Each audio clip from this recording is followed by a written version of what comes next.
JVs, Masocodies, what JVs, Masocodies. Some good love, I need that. What JVs, Masocodies, what JVs, Masocodies, what JVs, Masocodies. You know that your pain ain't you. Hope you find yourself in a new way. You can't give up cause it ain't you. Hope you find yourself in a new grave. Veli dozi lami lepethe emhlane. Shoving indoors ungavali. Veli ngoma zami lenhlobo emnandi. Pusha kancane kancane. Bringing bad vibes ngiya straight emsamo. Combo the taboo cup. Black kid fly on the big impap. I need that. Some good love. I need that. Peace of mind now. I need that. Rubber shop. I mean that. I need that. Some good love. I need that. Peace of mind now. I need that. Rubber shop. I mean that. What JVs? What Socodies? What JVs? What Socodies? What JVs? What Socodies? Some good love. I need that. What JVs? What Socodies? What JVs? What Socodies? What JVs? What Socodies? You know that your pain ain't you. Hope you find yourself in a new way. You can't give up cause it ain't you. Hope you find yourself in a new grave. I need that. Some good love. I need that. Peace of mind now. I need that. Rubber shop. I mean that. I need that. Some good love.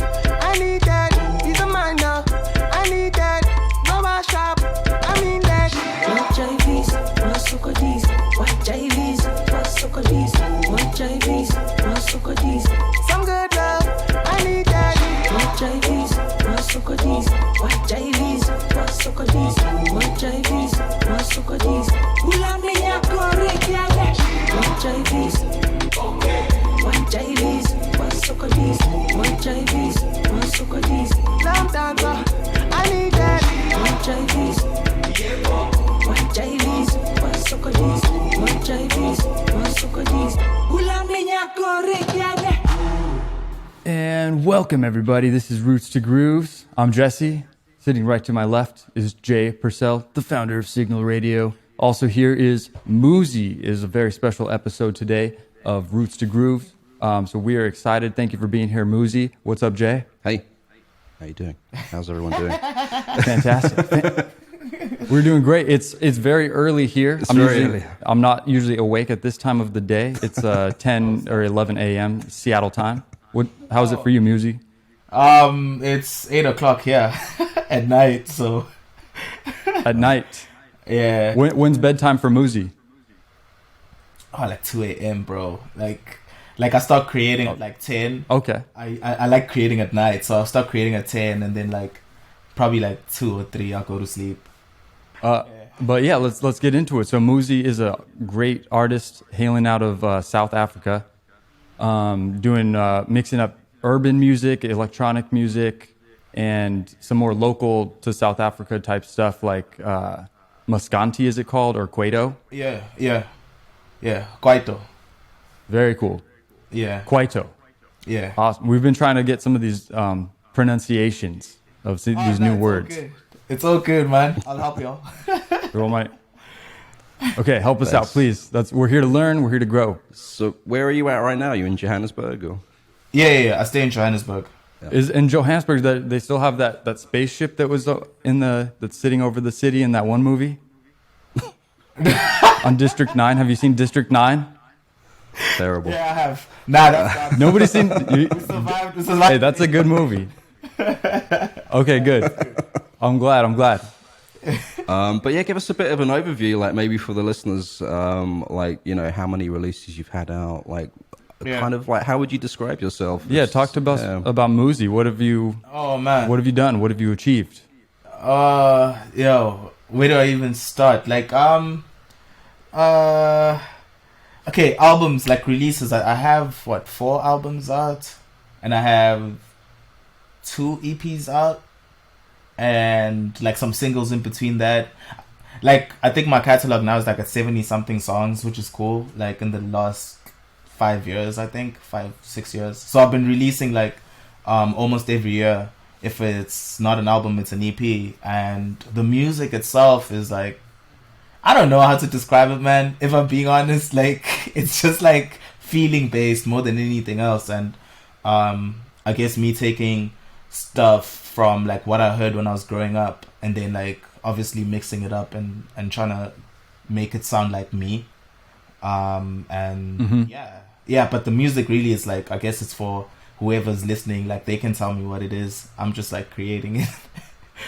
Yeah, I don't have time to like name a genre. No, that's fair. We could talk all day about the genre names. Yeah. What have you achieved as far as your feeling? You know, like I know you're a father.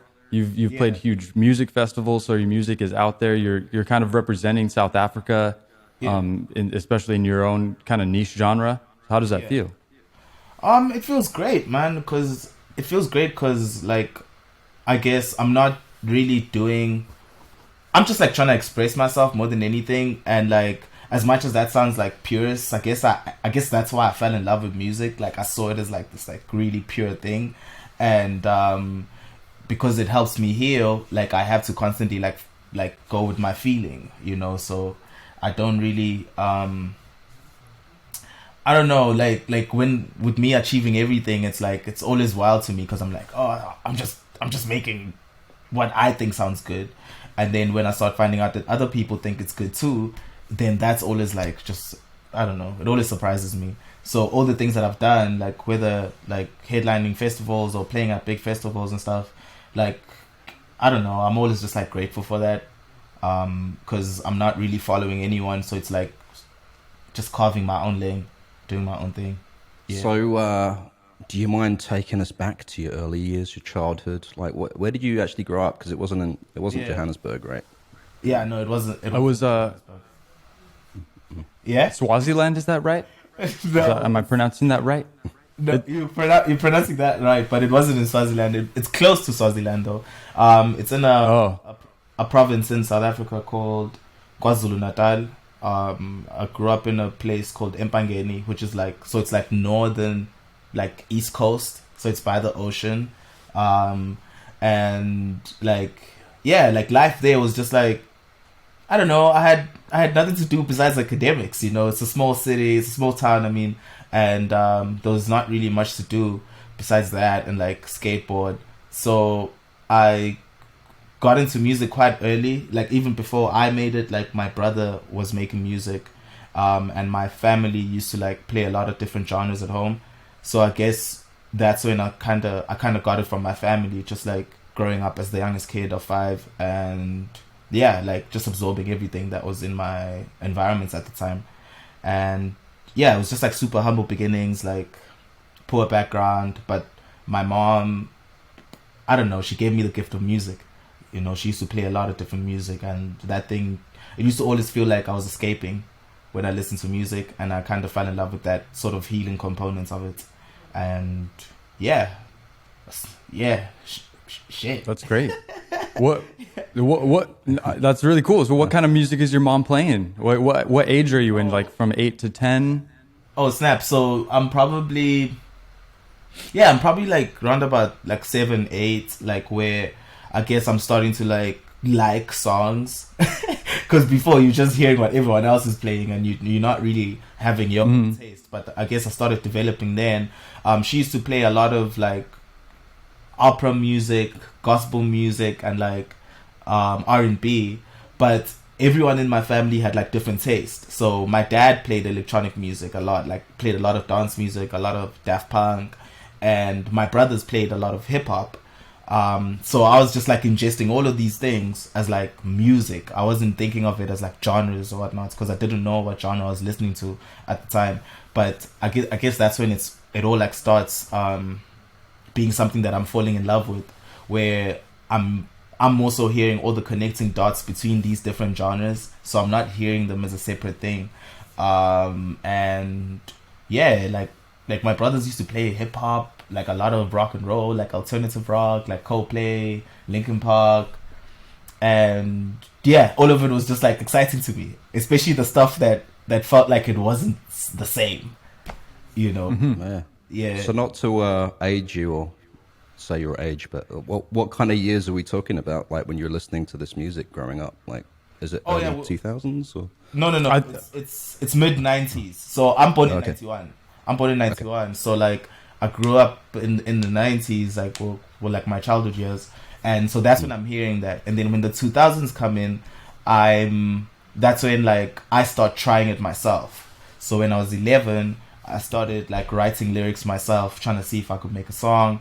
And at 13, that's when I started making beats. Like my mom got this old computer, and my brothers installed like Fruity Loops on there, and yeah, I just tried it and I fell in love with it. Like the whole thing of like having an idea and I was hearing it in like a few hours just like drove me mad. I was like, okay. It became addictive. That's super cool. So Fruity Loops when you were 13. That's pretty young. I didn't get even a computer until I was 18 or something. Oh, Sam, yeah. Yeah, I was lucky, man. We're pushing my mom for like to get us a computer. She got us this like used computer that was like just really bad, like no RAM, slow. No hard drive, slow, floppy disks, all of that. And like, yeah, so it was I was lucky, you know. Damn. And so how so your brother was making music. Did he like show you like around the software, or did you just kind of like dive in yourself? Or? I dove in myself because like he was rapping. He used to like write lyrics and rap really, so he wasn't really making the beats and stuff. So I figured that I'd make beats for him. I think that's how it initially started. I just like, yo, I'll learn this thing and then I'll make beats for you. And yeah, that didn't work out. I ended up making beats for myself. Is he still playing music at all? Does he make beats at all? Nah. He's done with it. I think it was just like, I don't know if it was a phase. I don't know. But I caught onto it for real. Did you have any like friends or other people in town that were like doing music, like in bands or musicians or anything like that? Or? I think like it got to a point where like other young producers started knowing of each other, because obviously you try to produce for like the local rapper, the local singer, and then we all started like meeting up. So there was a guy in town called Lynn, Dan Phantom, he used to make beats. There was a guy called MK1, he used to make beats also. So all of us as producers would like, I guess, come like meet up and then play each other our beats to see like what you can learn or whose beat is like better. So that went on throughout like my high school years really. It was just like working with other kids from high school and trying to get as much music out as you possibly could. It was bad, but like we're doing it still. So bad, but so good. Yeah. Was everyone like doing like the same genre? Like, did you find that there were some people who were like doing something drastically different from what you were doing? Or? At the time we were all making hip hop. Really, everyone was like making hip hop because I guess there was like more rappers. Like there was so many rappers and everyone wanted to be a rapper. So it was like hip hop felt like the way then. But at home, I used to make like different things. Like I used to try making like dubstep or try making like house music or anything that I felt like I loved at the time. And hip hop was more so because of my brother, really. Like as much as it influenced me, it was more so like the energy of hip hop rather than the actual genre of hip hop that really inspired me. I liked the confidence of it, and but not really. I knew I wasn't a rapper. I knew that part wasn't there. So did you try? Yes, of course. Of course I tried. But like my friend was so much better than me, man. He was really good, and I was like, yo, I'd rather just make beats for like people around me and stay as a producer. Yeah. So that went out like cool. That went out for like my entire like high school career really, and only when I went to varsity was when I felt like confident enough to try. And so I'm like 17 and I'm going to university, and like that's when I was trying to like rap myself or sing myself and stuff. I tried that for like 2 years, and then I figured I'd just like start DJing and do my own thing, really. And then that's how the whole sort of me getting more confident with like my sound and what I wanted to do really started. I think I remember reading about a time when you were doing one of these first DJ shows, and you'd said there wasn't a lot of time, but you wanted people to remember who you were because they only gave you like 3 minutes or something. Yeah. So you were doing your set, but then you went outside of kind of behind your equipment and did the vocals and kind of performed it yourself live. So could you describe that night and how that felt? Oh snap! So this is 2018. This is 2018, so it's like recent. So I'd been DJing for like 5 years at the time or something, and I was supposed to play a set, and I still considered myself like a DJ that made the music he DJ'd. And then when they cut my set to 3 minutes, like I don't know if it was 3 or 5 minutes, but it was short. So it went from like 45 minutes to like 5 minutes. And so when they did that, I figured that like, everyone's going to forget me. It was like a stressful moment, obviously, at the time. I'm like, what am I going to do? And then I saw the mic, like some guy had left the mic or whatever. So I just took that mic and I performed one of my songs. And after doing that, like people cutting my set short ended up being like a blessing because I enjoyed it. And I was like, oh snap, this feels good. Mm-hmm. So then I started doing the whole, like, I DJ some songs, I perform some songs, and it's like this sort of fluid performing thing where I'm DJing and performing at the same time. But that was kind of one of the first steps into being your own artist, where you're performing your music as a presentation. Yeah, because before I was just like a DJ, you know? I was just a DJ before, and I was like making the music, obviously, but I'd never really performed it. So that's when it started becoming more of like an artist thing.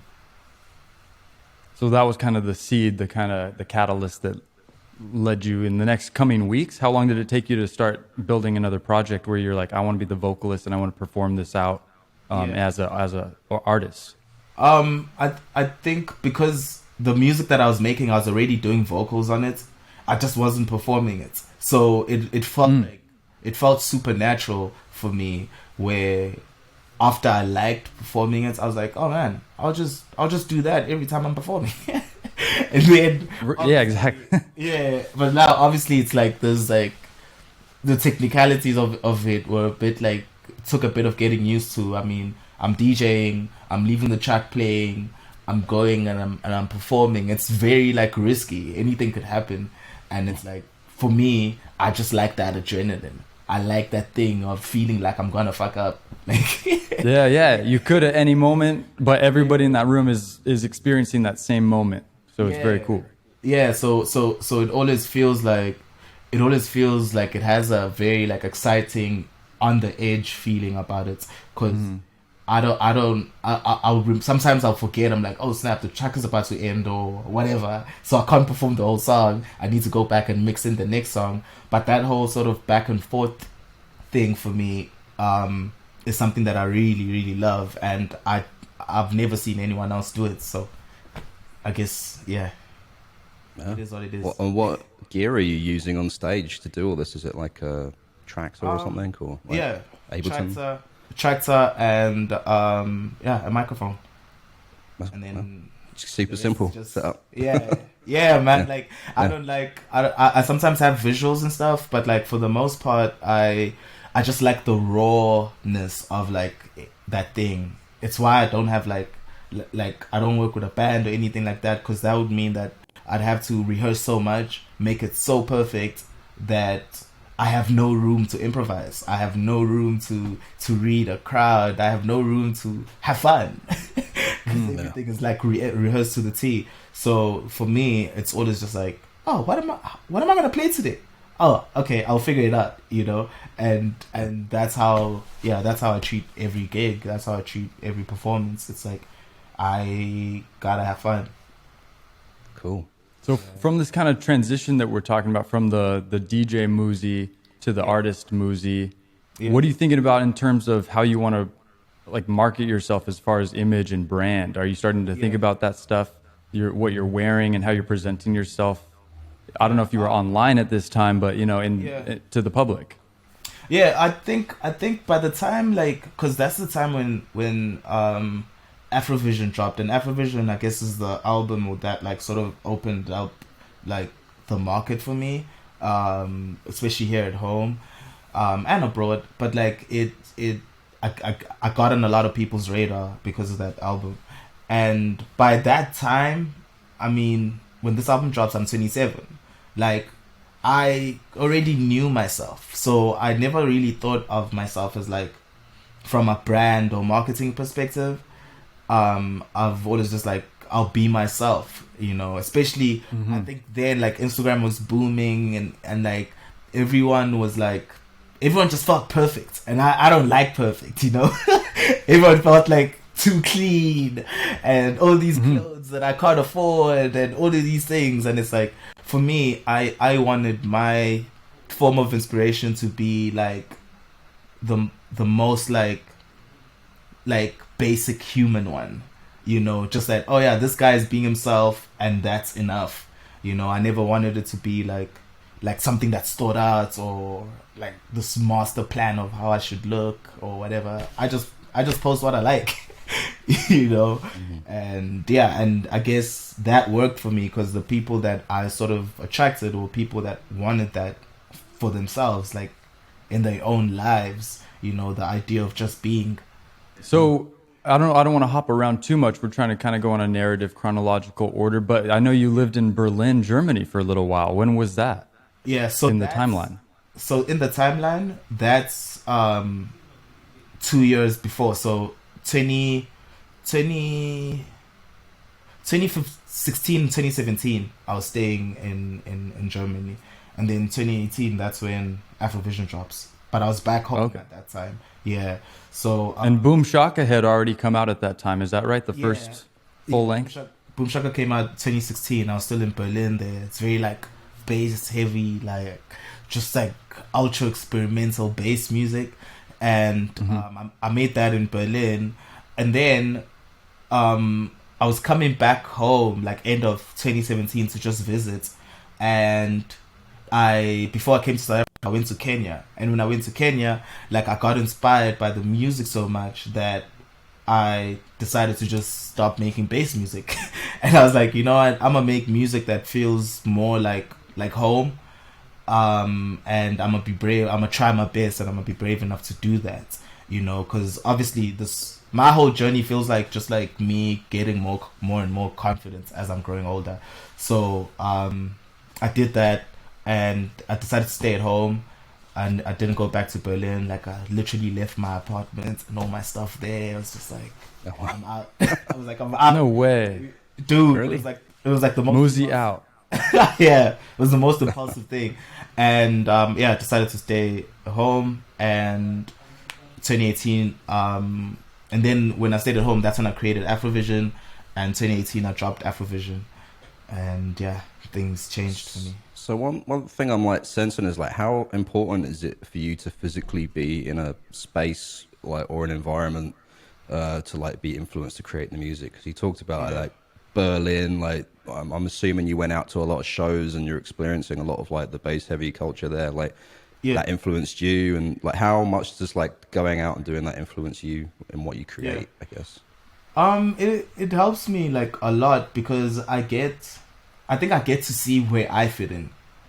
Like it's like when you see other artists, I don't learn by saying, oh yeah, that artist is doing that, I'm gonna do that. More so it's like, where do I fit in this whole like spectrum of like music industry, and I like it when I go to shows and I hear no one sound like me. I'm like, oh, I'm a one of one. And like that idea, it's why like I go out and I try to check out as many shows as I possibly can. And also learning from other sounds. Like for instance, when I was listening to techno music, for instance, and like trying to break it down in my head, there's not a lot going on, but everything is going on. And so I learned like simplicity from techno in Berlin. That's where I learned it. It's just like the idea of like simple song. But obviously getting to simplicity when you're making music is the hardest thing, because you just want to add and you want to add and you want to add, so I had to learn that, and Berlin helped me with that, and like me being like able to travel the world helps with that, because I get to see how other people dance. Some people dance to the kick, some people dance to the clap, some people dance, some people listen to melody, like it's different, and then I'm able to take all of that, I guess, and implement it with my music. Yeah, that's something I observed recently. We recently played a show, Capitol Hill Block Party in Seattle, and actually the same venue that Muzi played a short while back. Did you play Barboza when you came to Seattle? Yeah, I did. Yeah, yeah, I did. Yeah. So we played there last Friday. Oh snap! That's part of a festival, and it was like our only show of the year so far. So we've done like 6 months of rehearsal, it seemed like. And then to see the audience react for the first time to the music, it's kind of like an aha moment for us. It's like, okay, we know what parts of songs, or because I'm a drummer, so I'm like looking out to the crowd to see how they're dancing. So it's interesting to see you observed, kind of like dancing to the kick, the snare sort of thing. I just think I always want to like remain a student. So when I'm watching like a show, I become a fan again. I'm a student of the music, rather than me feeling like I'm an artist watching another artist. Like I'm just like a fan of music, and in that way, I'm always able to learn how to take that and like flip it in my own way, and always like reading the crowd, not necessarily reading them to know what to play next, but just to see how they react to them, because I'm not gonna like make the music for them, it's still like, for me it's still a very personal thing, but like it's always cool to see what it does to people, like that's always an interesting thing. I was just gonna bring up, or did you have something to bring up? I always have something to say, but you can go ahead. So talk to us about your child. Well, when were they born? Yeah. In the timeline, where are we? Same year as when I dropped Afrovision, so 2018. If we're in 2018, my daughter was born the same year also. So like my life changed like 2 weeks. And that's I was gonna say, I've heard you speak about how it's really sort of changed your outlook on life, and it has. And you even went and put out a release named after your daughter as well. Like, it's very important to you to do that in your work. I think it became like not about me, and I think like that sort of ego death part of it, of being like a father, like really helped me become like a better human. And I felt like the better I was becoming as a human, the better artist I become. So it almost flipped my world, because before I just wanted to become like a really great artist. I want to be big, I want to do this, and then when my daughter arrived, it like I felt like so accomplished and so fulfilled, just from like a life perspective, that my career wasn't how I valued myself anymore. It wasn't like the thing that like I attach my self-worth to a lot.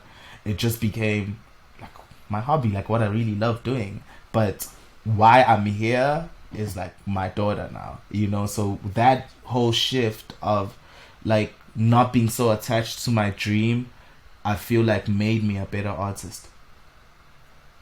Because I was reading, I saw you kind of reorganized and excuse me, my phone dropped, I'm sorry everybody. Sorry.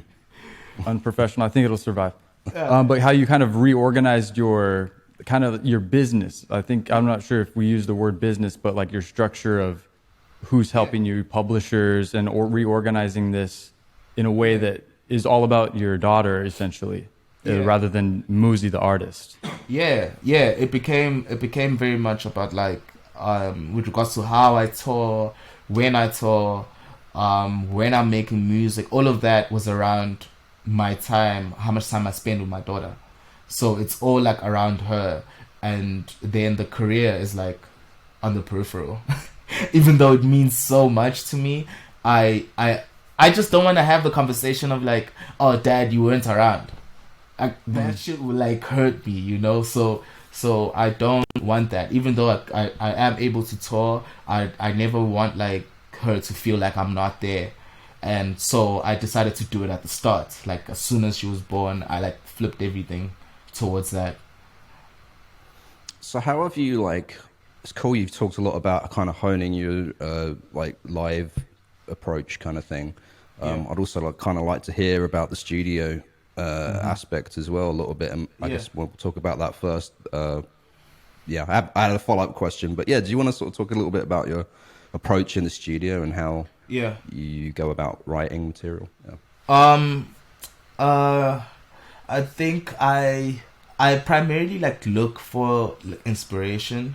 So that part usually means I just have to live life, which is really hard to do sometimes because I always want to create, but I had to teach myself that like I needed stories, you know. So I'll go like the first step is like, I don't know, just living your life first, you know. So I'm getting these experiences. I'm getting to experience my life. I'm getting to enjoy it, and then the next step would be like when I feel like I'm in a creative space, I'll usually like open up my laptop, go on Fruity, and then the first thing that usually comes in are like sometimes it's melody and sometimes it's drums, you know. So I'll have like a beatbox, I have or a voice note idea and something, and then I'll listen to that, and then I try to find a file of a project I made that kind of sounds similar to that, so that I don't like start from scratch. I'll be like, oh yeah, there's a drum I used Nice. on this idea or whatever, because a lot of these ideas would be like stepping stone ideas like that are leading to the song. So I'll go and like listen to my other ideas and be like, oh yeah, these drums or the way like they're programmed or whatnot sounds similar to that idea, and then I restart that whole project with the drums saved from previous projects or whatever, and then I just create from that, because it always feels like it's like this rabbit hole that's gonna disappear. So like I'm in this rabbit hole and I'm trying to find this idea, and therefore that process is usually very quick for me to go from idea in head to hearing my idea. That part is usually quicker, and then after that it's me like fine-tuning it. So I'll then start reducing, taking things out, seeing if I can come up with lyrics for the melodies that I was singing, and that's usually the process. And then the latter part of that, after the idea is done, I think that's the part that usually takes like longer. So it takes weeks or months for me to just like sit with the song until I feel like it's as good as it possibly can. Mm-hmm. Yeah. And so you said you're still using Fruity Loops primarily. Yeah. Was that Yeah. awesome? So where's your studio? Is this at your house? Do you go to a different studio? How do you work? My studio's at home. Studio's in my house, and then so I'll usually work from there. I'll mix and then I'll do the mixing there, and then I will obviously play the mix downs in like different systems. So that's when I go into other people's studios to like check it out on like different speakers. Obviously, you gotta play it in the car. You know, you gotta play it on your phone, and then that's usually the process of me mixing. I play it on my phone, I play it in the car. I go to like 2 studios or 3 studios, like play it there, come back, write notes in all those different scenarios, come back and like rectify that back at home, and then I just leave it be. But so you mix and master your stuff as well? I don't master it. I send it to a mastering engineer. But you mix? Yeah, I mix it myself. Okay. Yeah, I was going to ask, like, how does, like, because there's so many things involved, you know, in this process, like, you know, do you find yourself battling technology and technical things, or have you found a way to sort of, like, minimize that so you can just, like, flow when you're in the creative, like, mindset? So. Like, I don't have, like, a MIDI keyboard. Like, I have 2, like, synths. So I'll create the thing, and then after I've created it, I'll replay like my sort of chord progressions or whatever with the synth, or just to get like, I don't know, a different type of warmth that I can't get digitally. But the whole process is usually very much like digital programming first, and then I'll listen to the song, and then after that it's like, obviously you just like, you're chipping away at it until you find the core of it, and then I build on that core, and that's how the song is. But almost all of it is at home. My setup is sound card, laptop, speakers, mic. Like, there's not much going on. There's not much going on. And then like with, I guess, instruments or piano, guitar, whatever, that's usually at the end when I've produced the whole thing and the whole thing is done, and I'm just like, okay, I need to play something like that, or I need to get someone to play something exactly like that, and then that's it. Cool. Yeah. Very cool. So in relation to your creative process, do you have any daily rituals or things you do throughout your day to make things happen for yourself? I always like try to create something, because I believe in the idea of like you can't build on an empty canvas. So I need to, even if it's not like a full song, even if it's just drums, even if it's just like weird humming or lyrics or whatever, I'll do it, because I like respecting all my ideas. So every day, like, I'll wake up, I'll chill for a bit, like have coffee or whatever, watch Netflix. What time do you wake up, if you don't mind me asking? Okay, so my regular day is like I wake up at 7, and then I take my daughter to school. I come back, I nap, I nap again, and then I wake up at like, I guess 10ish, and I usually tidy up.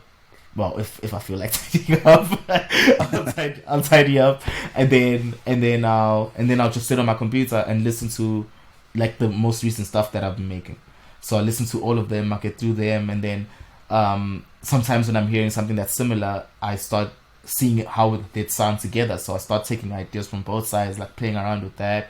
And obviously when you're doing that, you sort of get into this flow where you're not really conscious about what you're doing, you're just like doing stuff.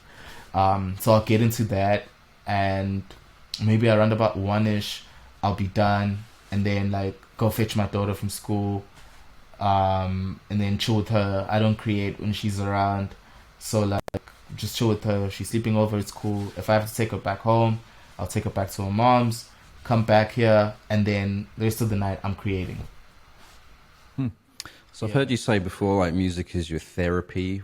I'm not sure if you said music is your meditation either, but is that in the flow state you feel that, or is it performing live? Both, like. Yeah, I think it's the creative and the live, but it's kind of like a different thing. Like I think when I'm creating, it's more of a zone in than a zoning out. And when I'm performing, it's more of a zoning out. I don't know if that makes any sense. It's like focus and... Yeah. When I'm creating, it's very like focused oriented, and it's like I'm in this place where I'm searching for this idea, or this idea that's in my head. I'm trying to make it sound exactly like that. So it's more of like an intense thing, and the performing is more of a zone out, because it feels like a release of that creative process. You know, like when you perform the song, I guess that's the end of the cycle of the idea. Yeah, fine. And yeah, so I think that's when the therapy happens, because when I'm creating it, I'm so locked into it as the creator of the music that I'm not really in a state to receive it. And then when everything is done and everything is good and I feel like these songs are good, like when I'm performing it, the reciting of those same lyrics or the rehearing of that like helps me in that instance, because I'm like, oh snap, this is actually pretty like positive, like so I then receive it as a listener, as a fan of the music when I'm performing it. Yeah. Very cool. Yeah, I have heard you talk also about like the juxtaposition, like maybe between sort of darker, serious lyrics, but like happy beats that make people want to dance, kind of thing. Is that like? Yeah, touch a little bit on that. I there's an artist called Brenda Fassie. Like she's a South African legend. And she used to make music to me that sounded like that. Like it would be music about like heartbreak, and she feels like she's not enough for someone and all of that stuff, but the beat would be like vibey and happy, and I sort of fell in love with sort of that idea of, I don't know, breaking that rule. Oh yeah, it's a sad song, let me play some minor chords or some sad chords or whatever, and it's like, oh man, that's so predictable. But she came through and was just like super happy beat, but like the song would have some real like I don't know, like a message in it, and I like that. I like speaking about the fact that like I have like doubts, and sometimes it's not really as perfect as people might think it is, because I'm human and I'm having a human experience. And so I don't like hiding, I don't like making, obviously it has its place, but I don't like making music that helps people escape. I like making music that helps people remember, whether that's remembering who you are, or being confident enough to be who you are, so yeah. That's great. Yeah, That was a great answer. inspiring, man. I guess I don't want to go too far away from like the creative and mindset and the grind type thing, but could you talk to us the context of your music and yourself in the context of like South Africa and what's going on, almost a little politically, but also musically, just a little bit of the history and how you're connected to that? Yeah. I guess I'm born when apartheid is still a thing. Like apartheid was still a thing. It hadn't been abolished at the time, and so obviously being part of the first generation to live in a free South Africa makes me political just by being born at that time. Right. I'm born in a political country. Like, so by default, I'm in a place where there's still a lot of, I guess, unlearning and relearning that needs to happen for the country to heal.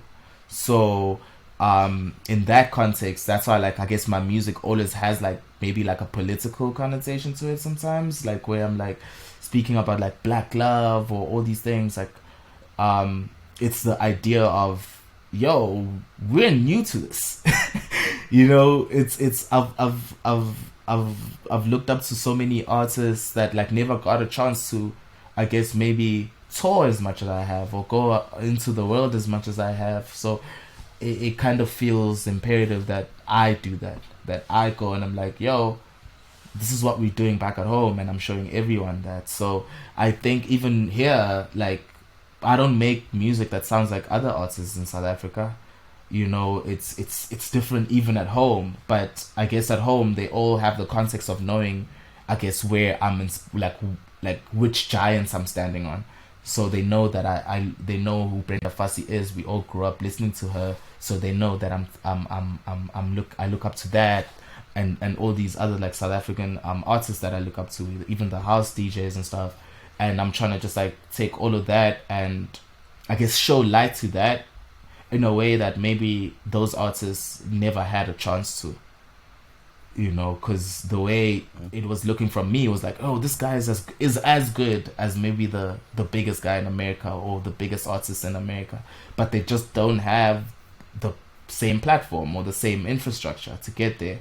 So if in a way I can get that, then it felt like we're all winning in that regard. So I guess I'm part of that sort of lineage of South African artists that are taking it to the world, and not just keeping it regional, but like going everywhere and doing what we do. Yeah, I heard you say, I was sorry, like that. Yeah, you realized like Europe's a plane ticket away. It's not like it's not. Man. It could be a bigger like hurdle for a lot of people to think about going overseas, but because really not that. Yeah, man, it can't be like this mental sort of thing. And I used to have that. That I used to think like it was so far, and all of that. And like once I started doing it a lot more, like traveling a lot more, it sort of opened my mind to that like I could do it and I could go and try everywhere instead of just like trying in one area. And I guess that is how I sort of even maybe see myself, like as this just like, I don't know, beacon of hope, because I come from like very, very like bad situations, like monetarily, but I think my mom like instilled this sort of sense of like love for community. And then when I started traveling, I realized that I could have a community all over the world. Like I could have friends everywhere, and it wasn't just like limited to South Africa. Yeah. So I would like to sort of touch on the industry side of things a little bit. Yeah. Because I'm sort of curious, like you've got this really good sort of like outlook that you talked about in creating music, performing the music.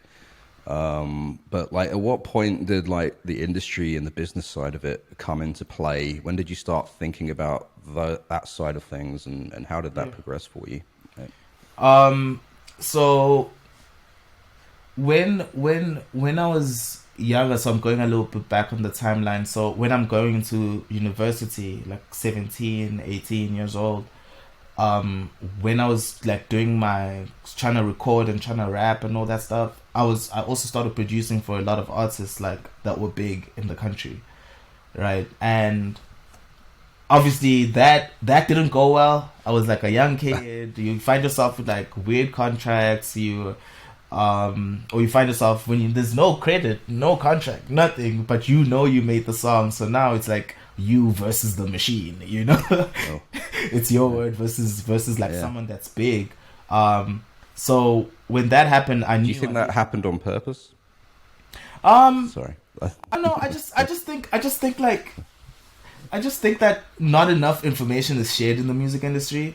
I feel like everything is always like in a shadow of some sort, and you have to. Yeah, it's so mysterious. Yeah, man, and you have to find out after you get burnt. Like people always go, "Oh yeah, the music industry is demonic," and it's like, maybe you're demonic, like. You know what I'm saying? It's like it's people always like they always hide this like big thing that's like that you can't know, and at the end you just realize it's your rights. That's the big demon.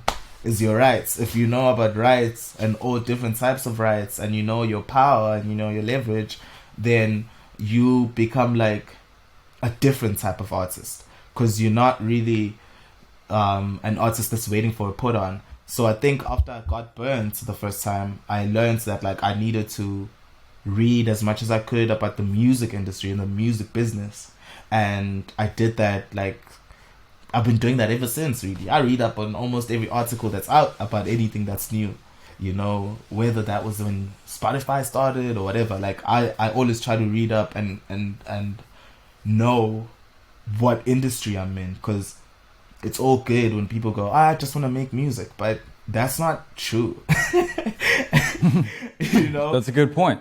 Yeah, it's not true, man. Like you need to know. I don't want to be like the artist that like gets like super successful, and then later on I'm like, oh, they own my rights, and now I'm on Instagram talking about my rights, but I took the money, I took the marketing spend, like, so I don't want to be that. So I always try to make myself and like an independent thinker, and my manager John helped me with that because he had so much experience in the music industry that all the questions I'd ask him, like what's this, what's that, like he'd freely give me the information. And then when you have all this information, you realize that there's not much of it that goes around. People don't know, and it's more so I don't know, very much celebrity oriented, and then you become the celebrity, and then you realize that you're fucked. Like Too late. You don't own shit, and you don't own anything that you make, and like that is a wild idea to me. So I was lucky enough to be able to get that information very early on.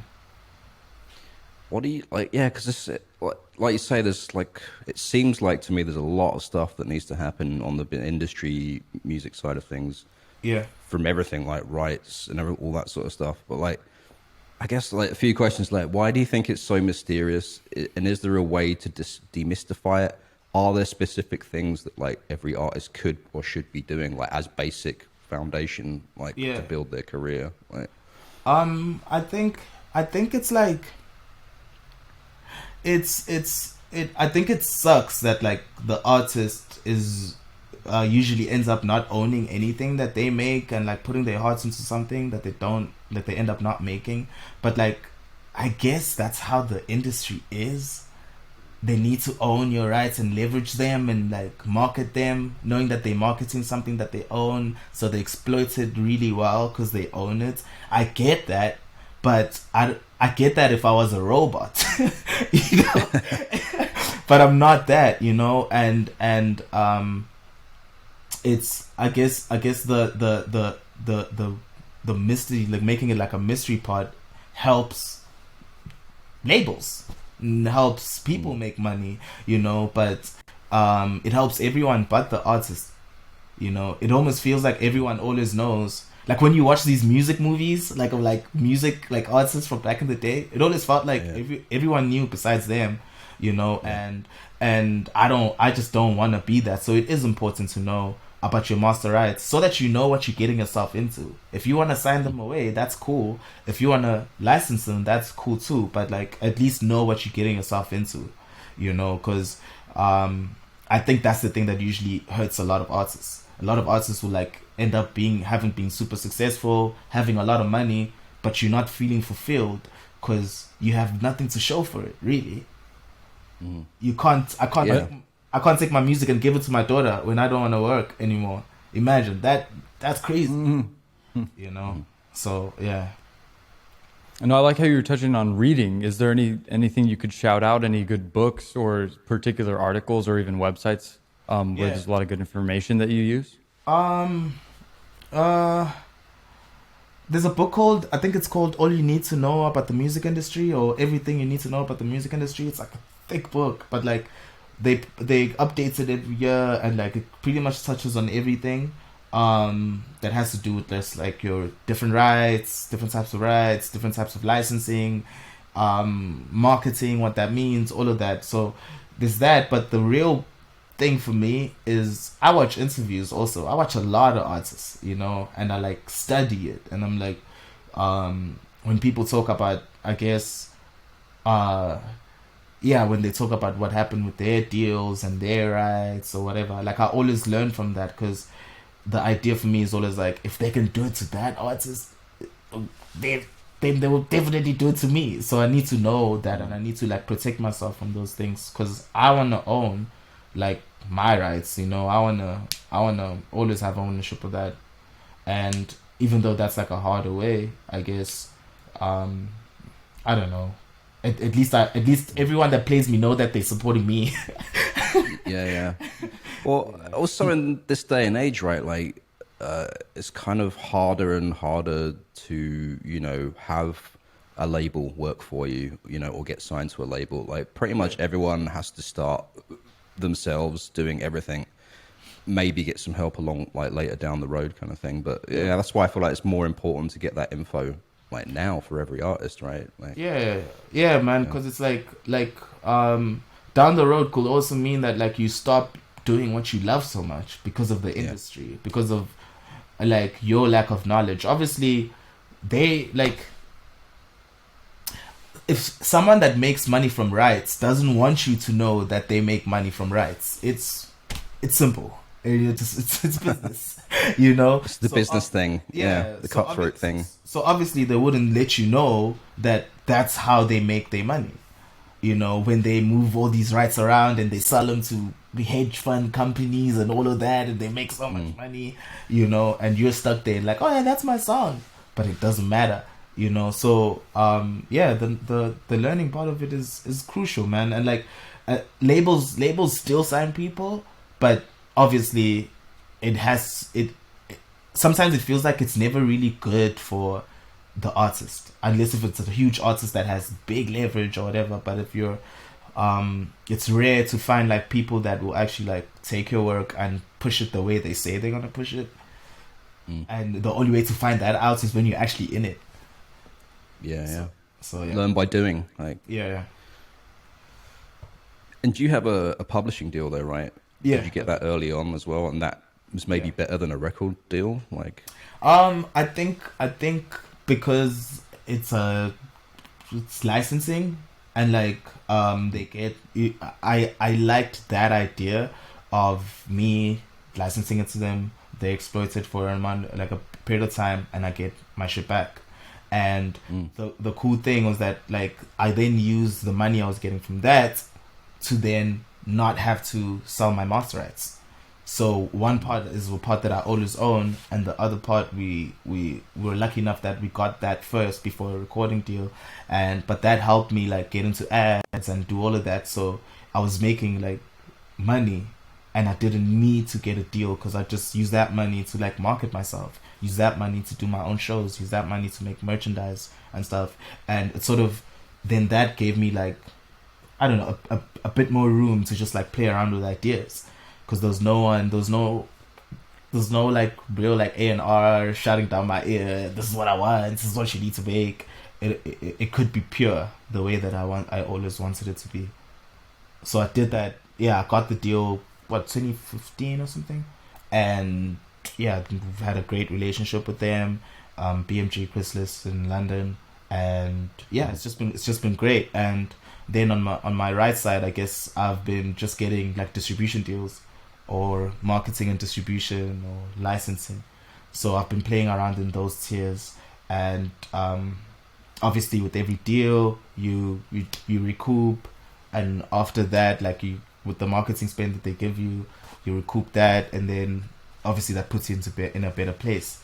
But I also try to keep the deals short so that by the time I'm recouped, I'm free, and then I've built my career to a particular point, and then I can move forward and have more leverage and get better deals, and just like keep doing that. Yeah.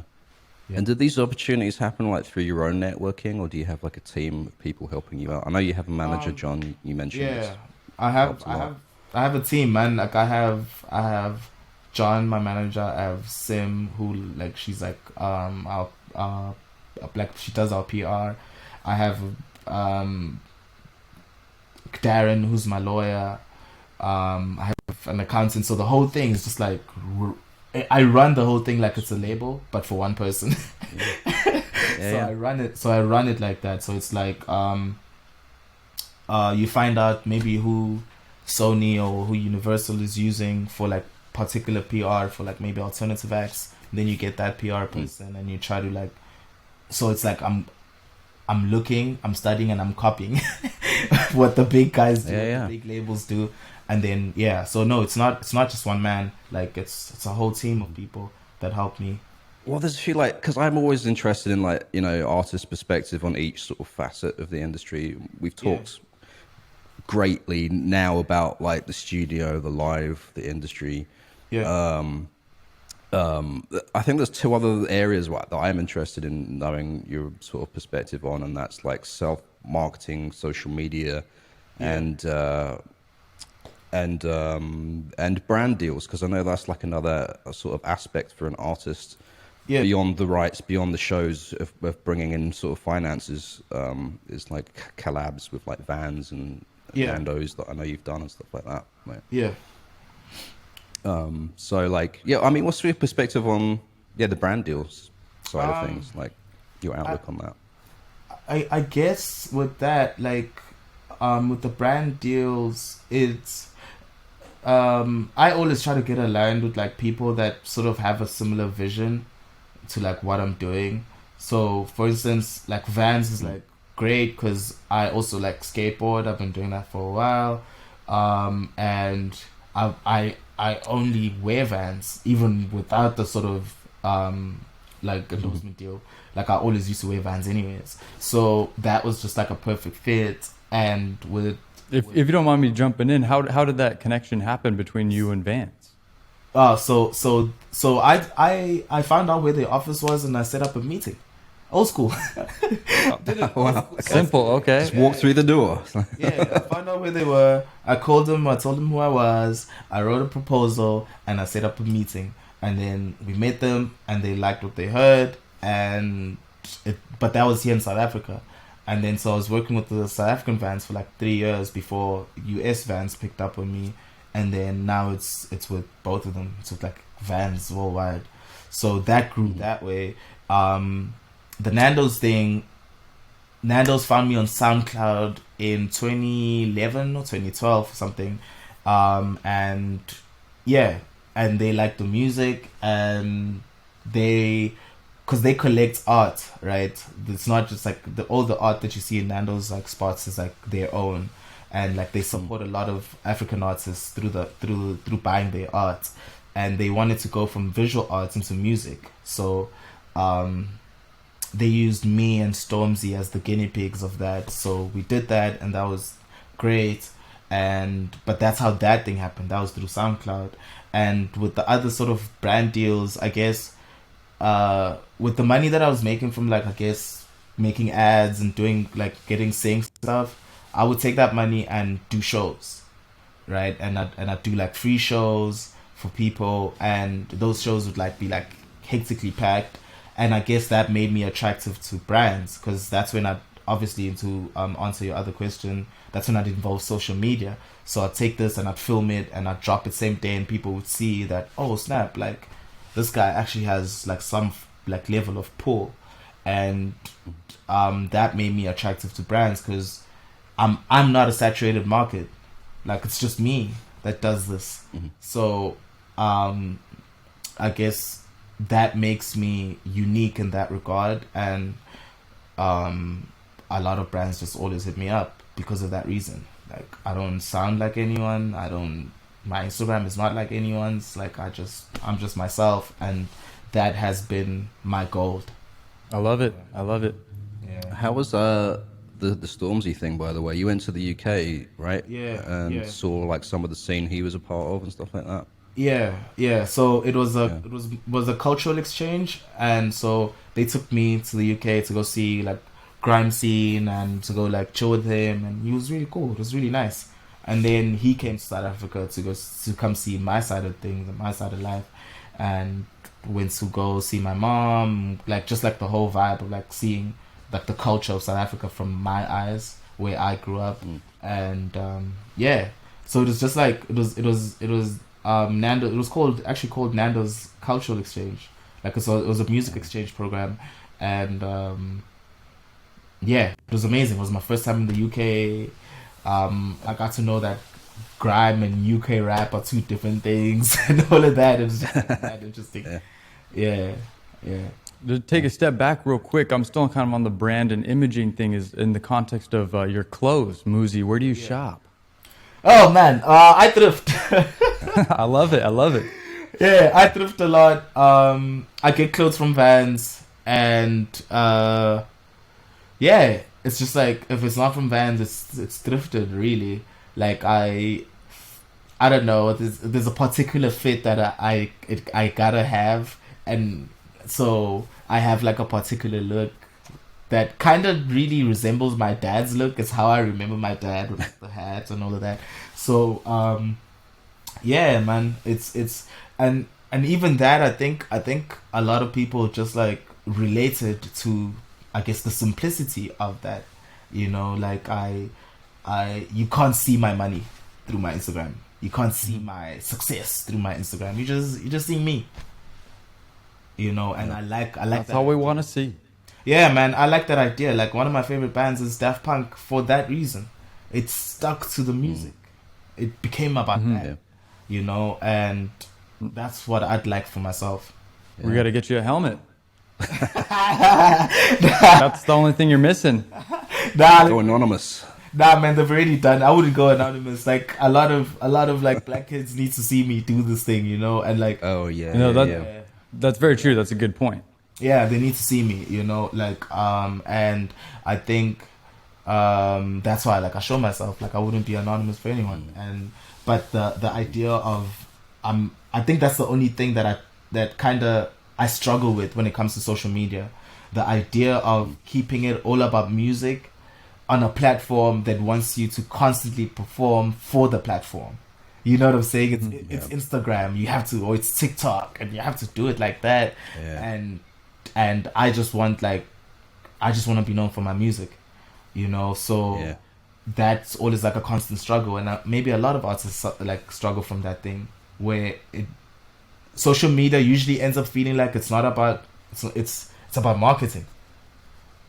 Well, I think, like, also, like, maybe a lot of artists, like, don't know what to post, so they're like, oh, I'll just film my lunch or something like that. It's like, man. It's like, you kind of have to think about, like, I mean, and do you think a lot about what content you can put out there on social media around, like, music or anything else you want to express, like, you know, or is it just more of a go on the fly sort of thing? No. I do think about it. Like, I think about what I'd like to see. You know, that's how, I guess, if I do have a a brief for my social media, I think it's that, like, I post what I'd like to see. Like, if I looked up to someone, I'd want to see, like, these things that I post on my feed. Like, I'd want to know how they made the song. I'd want to know how they view their lives.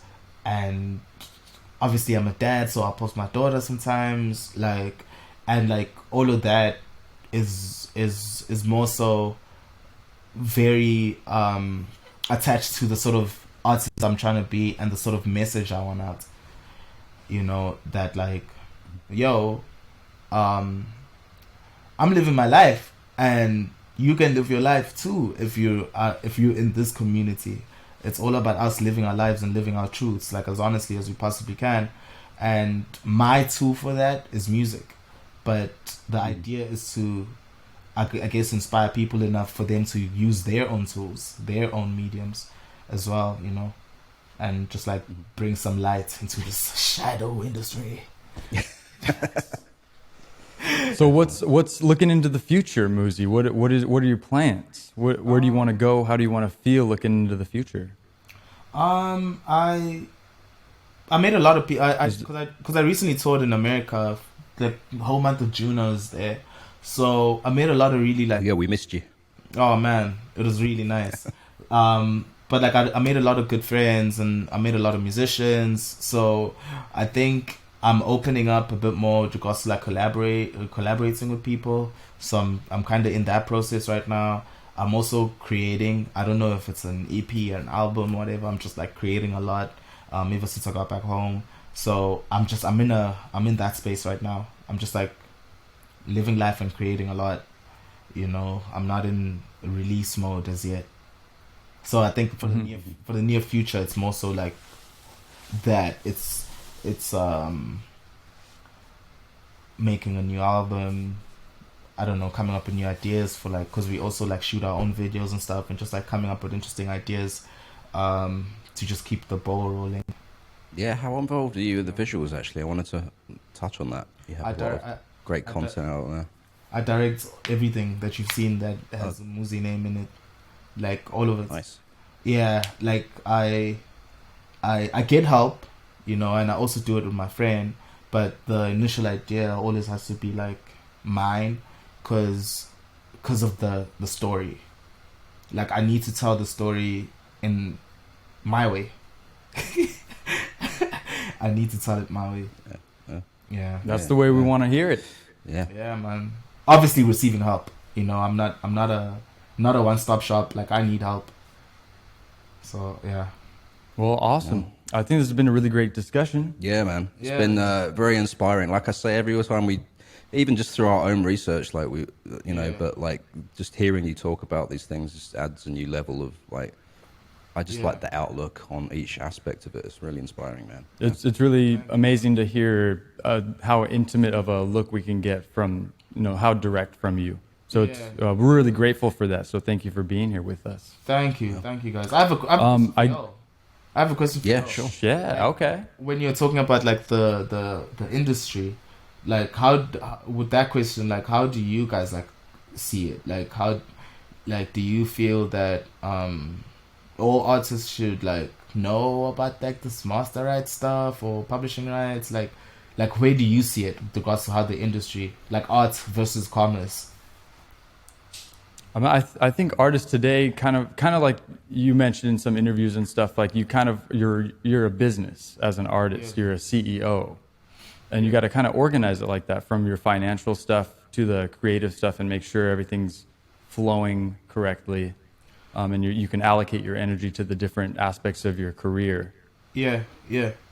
But it's a lot. And I think it's really important to build a team. And even greater than that, a community. You know, so building these foundational teams and communities is what's centered to everything that we do as humans, I think. Yeah. Okay. Yeah, I think for me, like I've like played with a lot of artists and known a lot of artists that you know, they do great work, they perform well, they're like, their music's sick and everything like that, but when it comes to the rest of it, I feel like they're grasping at straws. They don't really know what they should be doing, what they should be focusing on, how things should be organized, you know. And there are some artists I know that like are proactively, they've read that same book that you mentioned earlier kind of thing, and are more proactive about it. And I think the problem is a lot of artists aren't proactive about it, and also that's hard as well. You have to kind of like, okay, where does the best information reside? Am I going to read a book that's going to just give me a bunch of misinformation, or, you know, watch some videos from people that are just trying to sell you their wares, you know? I wish there was just more of like a transparent, like, availability of information for artists that they can tap into, kind of thing. Yeah. You know, that's my thought. I think that exists today just in the general internet. I think it's really, it starts with awareness that this information is out there, and you do have to kind of hunt it down and find it. But it is available, and I think that's really important for us all to be aware of, you know, for especially, you know, artists on the precipice of starting a career. Yeah. Okay. Yeah, no, I see it in a similar way. It is hard to like go through all of that like internet stuff to find like the gold of like good knowledge. It's daunting, yeah. Yeah, it's a lot. So I understand that, but like, the only reason I started doing it was because I realized that in every other industry besides like entertainment, everyone has to study before. Like everyone, if you want to be a doctor, you have to learn everything you need to know about the human body, and then you become a doctor. But with music, you can just make music, you know. So you never really get to learn about like the industry or the infrastructure that you're actually in, because it's so close to like the human soul. It's art, so you can literally create it. But there's a whole industry, there's a whole commercial, or in terms of like commerce aspects of it that you also need to learn about. Yeah. Speaking of which, real quick, we didn't touch on it. How involved are you with music theory? Do you know how to read and write music? Are you pretty intimate with that, or by ear mostly? I'm not. I like the only reason like that I haven't like done that was because of how the music would come to me. So like from the people that I saw growing up, like people that would play like Maskandi, I think that's where the Maskandi thing comes in. It's like they used to play Maskandi and they wouldn't know what the string is or whatever, but they still play a beautiful song, because Maskandi's like it's like folk music, like Zulu folk music, so country music in a way. And I liked the idea of like that purity, you know, because I guess music theory essentially is Western, you know.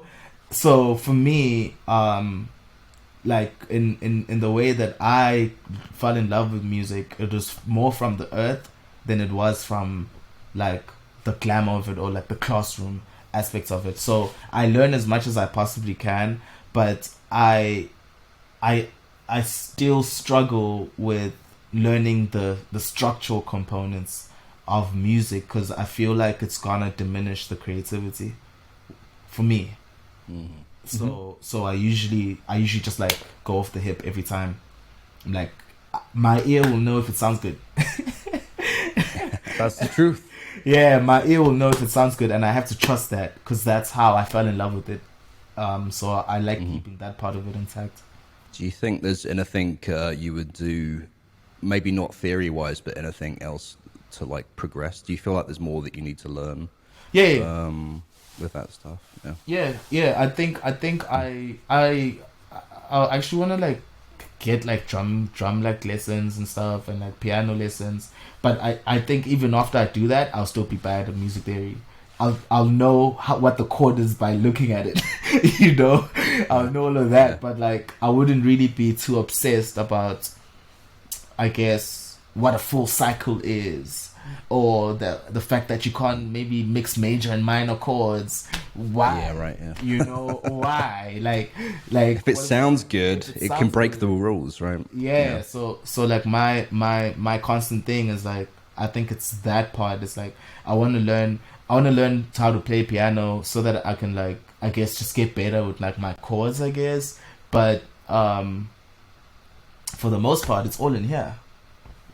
You know, I hear the song. I don't go to like find it in studio. I go to make it in studio because I'm already hearing it here. I'm not trying to find it through instruments. I'm not trying to find it anyway. I'm trying to make it. I already hear it in my head. So because that process is different than like musicians that play first and then find something and then build that way, like I have to always respect that. Yeah. So awesome. yeah, it's like people you know at home that just love singing that would never pursue a career in music, but they just love it. So it's me trying to keep that. Yeah. Muzi does it for the love. I do. I love it. As corny as it might sound, I really do. Yeah, it's cheesy, but it's the truth. Yeah, I speak the truth. I really do. But hey, man, we appreciate you being here. Unless anybody got anything else. Yeah, I mean, is there any, I guess, other artists or films or books or art that you would like to recommend people check out? Concepts even, or anything, philosophy? Yo, shit, okay.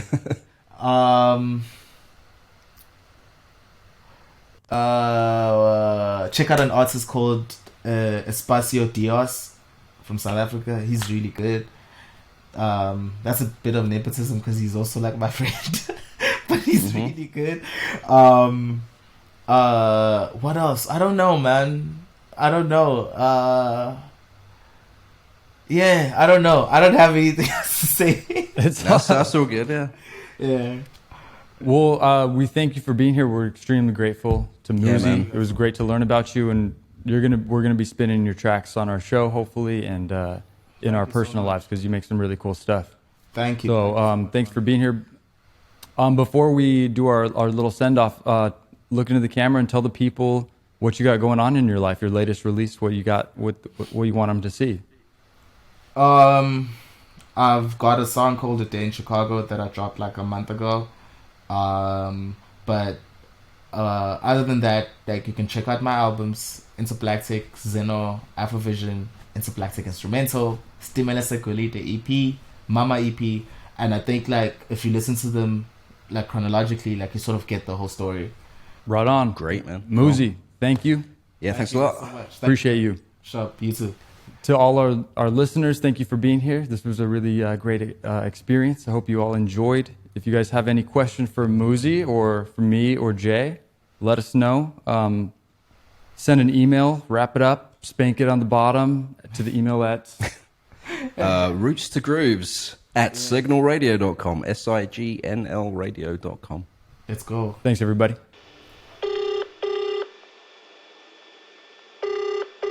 The requested number is not available at the moment. Please try again later. I've been feeling kinda lonely. Dream call, she comes through at night. Hey, tired of being lonely. Need you right in my crib tonight. Hey, hey, oh lady.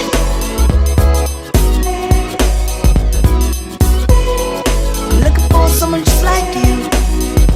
Oh lady.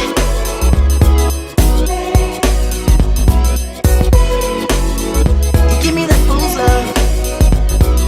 Promise I'm good, now I've been bad. Bet you think about good times we had. Walk into your house with some good vibes. Future visions, yeah, we had plans. Let me roll your seas like Sinbad. In too deep, I'm in quicksand. Bet you listen to this in your car.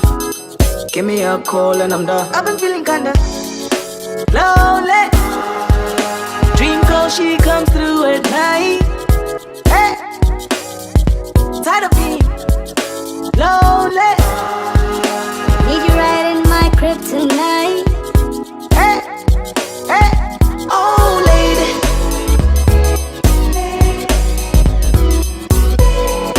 Looking for someone just like you. Oh lady.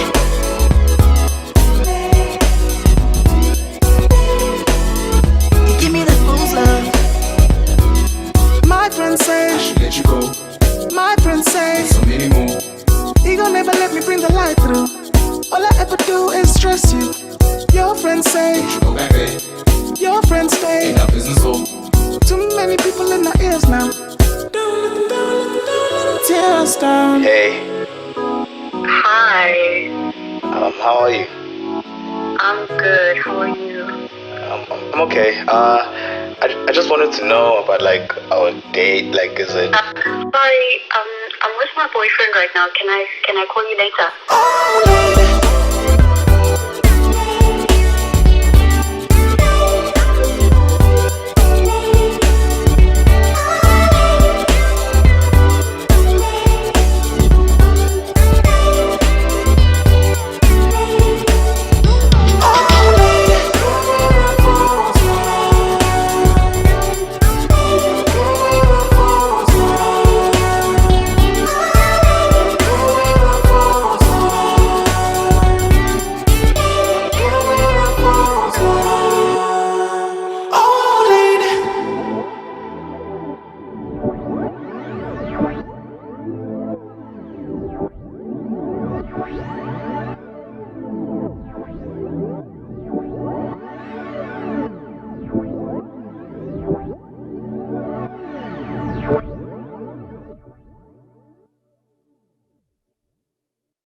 Roots to Grooves is a production of Signal Radio. For more music and independent culture, visit signalradio.com. That's signl radio.com.